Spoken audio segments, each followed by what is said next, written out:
Hey everyone, welcome back to our channel.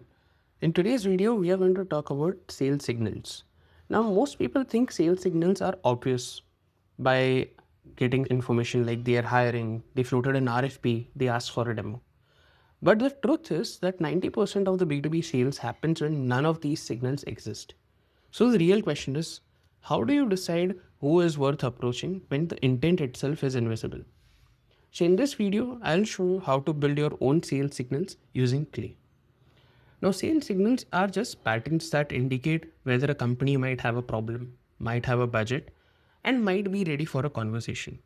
But the problem is that these signals are rarely explicitly mentioned anywhere, like there's an RFP, a referral, or a direct conversation.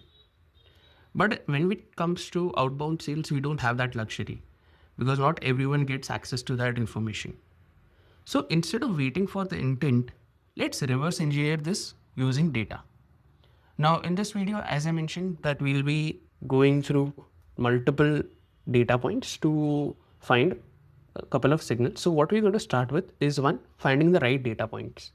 Second, we'll enrich certain company level information that will give us more insights. And lastly, we are going to use AI agents to generate sales signals. Specifically, we are going to build signals around ICP fitment and GTM fitment. So this is all going to be something that can be a more calculated assumption to approach a specific company. So let's quickly move into Clay. Now over here, what I have done is I have quickly taken a list of 50 companies based on certain set filters. That's wherein I start first with my basic company data, which includes the name, the description, the industry, the company size, the locations of where are they based out of, and I have two most important critical information, that's the company's website and their LinkedIn profile. Now, when it comes to data point, today what I'm going to do is I'm going to take a use case where I would want to target BFSI companies in India to pitch about either co-lending solution or selling of or a partnership of a lending marketplace. Now, when we speak about data points, I'll quickly show you what all vast data points that Clay offers. When we move on to actions and we click on view all enrichment. Now, the basic ones that we are already aware of are in the discover section, wherein we have enrich company info. Since we are focusing on the companies, I'm just going to show you the data points that are relevant for us when it comes to the companies itself. Now, in the company info section, you can see that we have everything right from, say, getting certain social domains of website of the companies or finding the funding stage, the revenue. What I also would want you guys to explore is go into the integration section. Now, over here, what Play has done is it has integrated with multiple data sources that can help us get more and more data points for us to get information about a specific account. It has multiple examples like say Crunchbase over here. So through Crunchbase, I can get all details related to any financials or growth insights or funding details of a particular company. Then there are also templates that people have contributed to. So the entire Clay community contributes to multiple such templates for enriching company data, be it finding the decision makers, be it doing the company valuation, and more. For our use case, what we have done is we are first going to understand who are the customers of these set companies. So we have run a Clay agent over here, wherein we want this Clay agent to determine the type of customers that the company is selling to based on two inputs, that is the LinkedIn URL and the domain.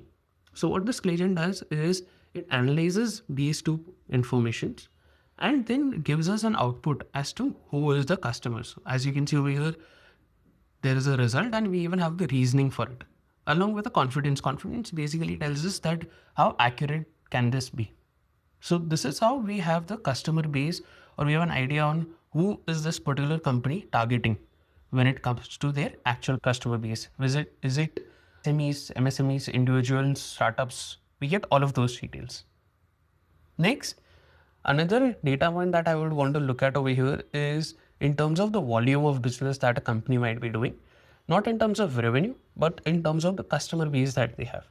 So I cannot directly get an idea as to how many customers do they have, but what I can get is how many monthly website visitors that they are getting. So this becomes one more data point for me to assume if a particular is getting say X amount of visitors on a monthly basis on their website or on their platform, then I can consider say X% of conversions coming in. But this is just a simple assumption that I'm making. The idea over here is to just see the scale at which they are operating. Next is revenue.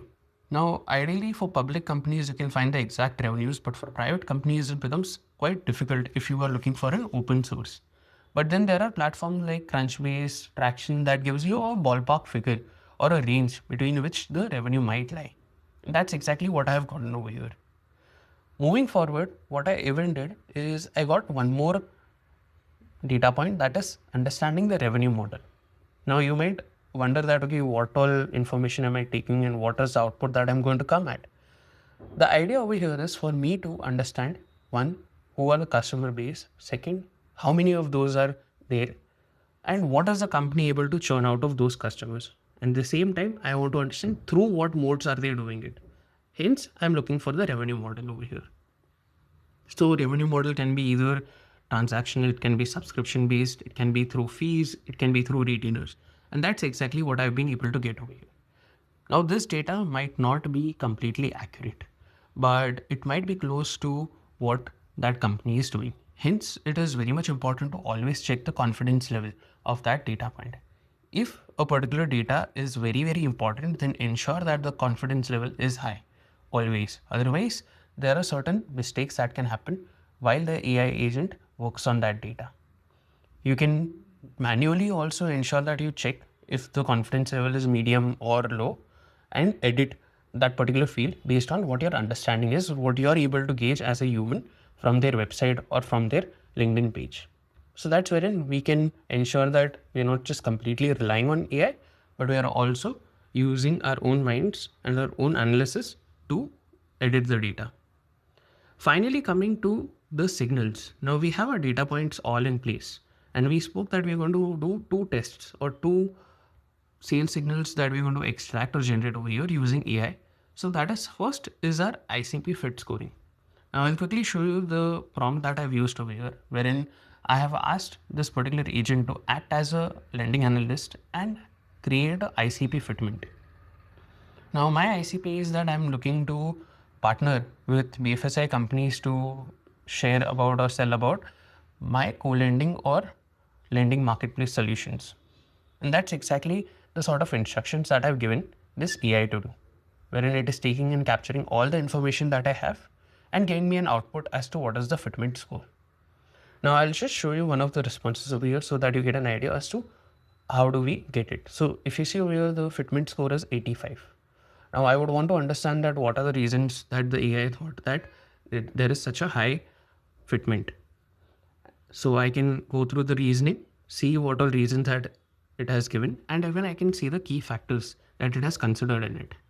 Now this gives me a complete overview as to why there is a high fitment over here and why should I approach this particular company. Next comes is the GTM fit analysis. Now what is a GTM fit analysis is over here what I did is considering the other details that are there that we have. I wanted this particular agent to analyze that based on use case, based on their pain signals or based on their potential for conversion, how much of a fitment would it be? So this is my second sales signal, which is much stronger than an ICP fitment only, because this analyzes the customer base, the revenue model, and the current revenue to give me an output that whether it is fit for me to approach or not. And even gives me a relevant use case. Now in this case, if you can see where there is a rationale that it has given as to why there is a good fit. It gives me an overview as to what all signals has it taken.